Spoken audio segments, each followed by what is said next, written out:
तुम अल्लाह से उम्मीदें लगा के बैठे हो, उन्हें अपने पत्थरों के बनाए हुए बुतों से कोई उम्मीद नहीं है। उनको पता है ये कुछ भी नहीं कर सकते भाई, गाय कुछ भी नहीं कर सकती हमारा।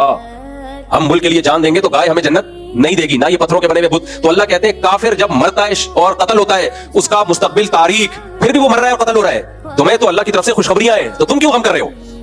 तुम किस बात का गम कर रहे हो? कुरान में जितना अल्लाह ने जिहाद के हकामात बयान किए ना, अच्छा जिहाद, इंडिया मीडिया क्या कर रहा है, जिहाद और फसाद को एक ही चीज बना के पेश कर रहा है। वो कह रहे हैं ये मौलाना आसिम मुनीर जो है, उन्होंने हमारे आर्मी चीफ का नाम क्या रखा हुआ है, मौलाना। अच्छा अजीब बात ये कि पूरी दुनिया हमारी आर्मी को मजहबी फौज कहती है और हमारा मजहबी तबका इसको सेकुलर आर्मी कहती है, सेकुलर फौज।